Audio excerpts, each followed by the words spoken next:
आज हम लोग सीखने जा रहे हैं एंटिटी फ्रेमवर्क कोर। आइए देखते हैं ये क्या होता है। देखिए, जो ORM है मतलब ऑब्जेक्ट रिलेशनल मैपिंग, ये कोई टूल नहीं होता है, ये बस एक कॉन्सेप्ट होता है जिसकी मदद से हम लोग डेटा एक्सेस रिक्वायरमेंट्स को हैंडल करते हैं।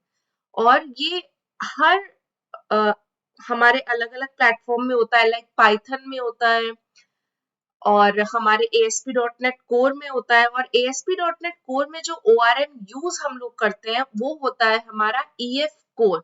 तो EF कोर को यूज करके हम लोग डेटाबेस कनेक्टिविटी करते हैं अपने ASP.NET कोर एप्लीकेशंस में। ORM क्या है? एक टूल है जिससे कि हम लोग डेटा को स्टोर कर सकते हैं अपनी डोमेन क्लासेस से या फिर डोमेन ऑब्जेक्ट्स से। कहाँ पर? अपने डेटाबेस में, राइट। तो देखिए, हम सपोज हमारी कोई भी एप्लीकेशन बनी हुई है पाइथन में या फिर ASP.NET कोर में, और ये मेरी डोमेन क्लासेस है। डोमेन क्लासेस मतलब मेरी मॉडल क्लासेस है, जैसे कि मेरी एम्प्लॉय की क्लास हो गई। तो जो इस क्लास का ऑब्जेक्ट होता है उसको हम लोग बोलते हैं डोमेन ऑब्जेक्ट, राइट। हमारी जो एप्लीकेशन होती है वो डायरेक्टली SQL से कम्युनिकेट नहीं करती। देखिए, पहले क्या होता था, जो हमारी एप्लीकेशन होती थी उसका कम्युनिकेशन डायरेक्टली हमारे SQL से होता था। कैसे होता था? With the help of ADO.NET। But ADO.NET की वजह से क्या होता था, बहुत ज्यादा कोडिंग हम लोगों को करनी पड़ती थी जिससे कि हम डेटा अपना सेव कर सके या फिर डेटाबेस से डेटा को रिट्रीव कर सके। तो ORM की मदद से हमें कोई भी SQL क्वेरीज को मैनुअली नहीं लिखना पड़ता।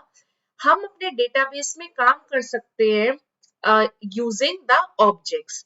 तो देखिए, ये हमारा ट्रेडिशनल अप्रोच है और ये हमारा हो गया with the help of ORM। और ASP.NET कोर में जो ORM यूज होता है उसको हम लोग बोलते हैं EF कोर।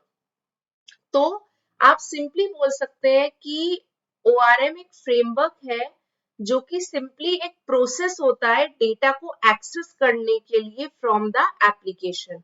यहाँ पर देखिए, मेरी डोमेन क्लासेस हैं, ये मेरी डायरेक्टली कम्युनिकेशन नहीं करेंगी SQL से। मुझे बीच में एक फ्रेमवर्क की जरूरत होगी और वो फ्रेमवर्क कहलाता है मेरा ORM। फ्रेमवर्क क्या करेगा? स्टोर करेगा एप्लीकेशन डेटा को डेटाबेस में। और अगर हमें डेटा लेना है डेटाबेस से तो एज ऑब्जेक्ट्स, तो ये यहाँ पे रिवर्स फ्लो भी करेगा। कहाँ से? डेटाबेस से हमारी डोमेन क्लासेस में। और हमारे बहुत सारे यहाँ पे डेटाबेस प्रोवाइडर्स होते हैं, जैसे कि SQL हो गया, MySQL हो गया, ऐसे बहुत सारे डेटाबेस प्रोवाइडर्स होते हैं। तो यहीं पे मैंने यहाँ पे आपको समझा रखा है कि ये क्या है। ORM क्या करेगा? मैप करेगा डेटाबेस टेबल्स को टू .NET क्लासेस।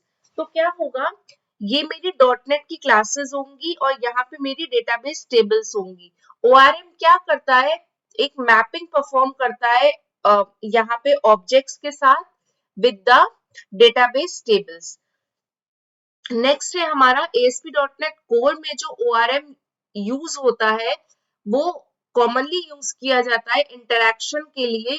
किससे? डेटाबेस सॉरी .NET ऑब्जेक्ट से, जिससे कि हमें कोई भी SQL क्वेरीज ना लिखनी पड़े। और जैसे कि मैंने एक्सप्लेन किया, जो ASP.NET कोर में हमारा ORM यूज होता है वो होता है हमारा EF कोर। आइए और जानते हैं इसके बारे में। तो ये यहाँ पे मेरी डोमेन क्लासेस है। मेरी कोई भी डोमेन क्लास हो सकती है, स्टूडेंट की, कस्टमर की।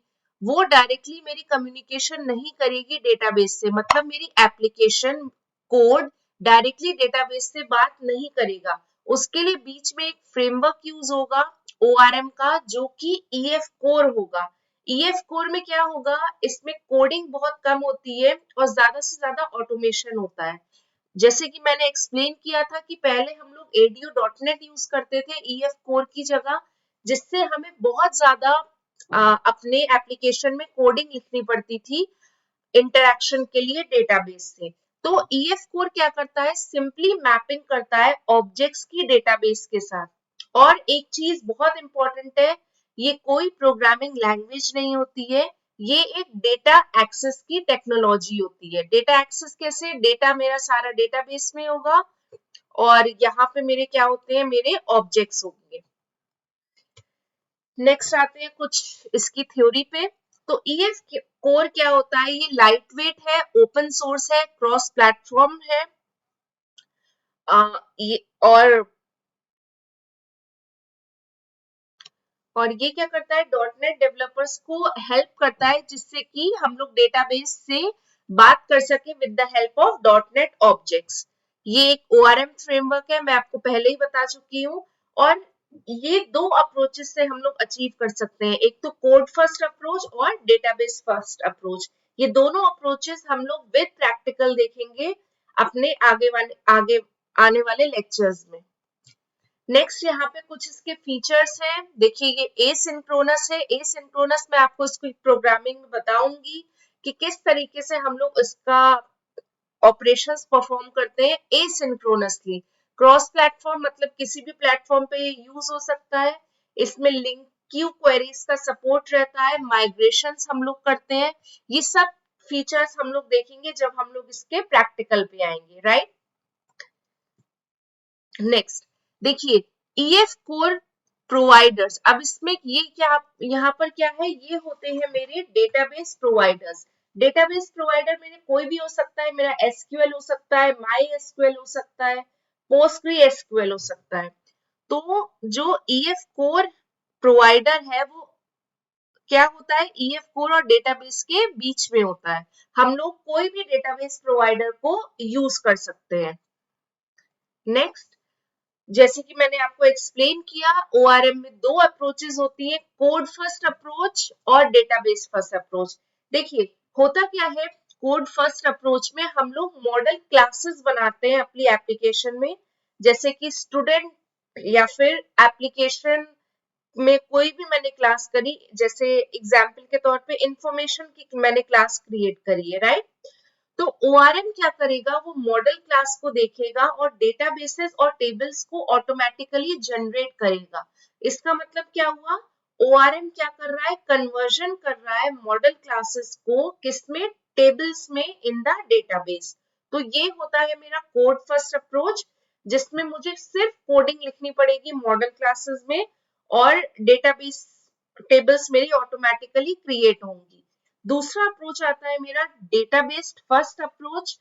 इसमें क्या होता है, जो हमारी डेटाबेस और टेबल्स होती है वो ऑलरेडी डेटाबेस में एग्जिस्ट कर रही होती है, हमें सिर्फ अपनी मॉडल क्लासेस को क्रिएट करते हैं by seeing the database and the tables. तो उल्टा होता है, उसमें हमें क्या करना पड़ता है, मॉडल क्लासेस क्रिएट करनी पड़ती है और नेक्स्ट वाले में डेटा बेस फर्स्ट अप्रोच में हमें डेटाबेस और टेबल्स को क्रिएट करना रहता है। इसको हम लोग और डिटेल में देखेंगे अपने आने वाले लेक्चर्स में। नेक्स्ट है मेरा लर्निंग विद एआई।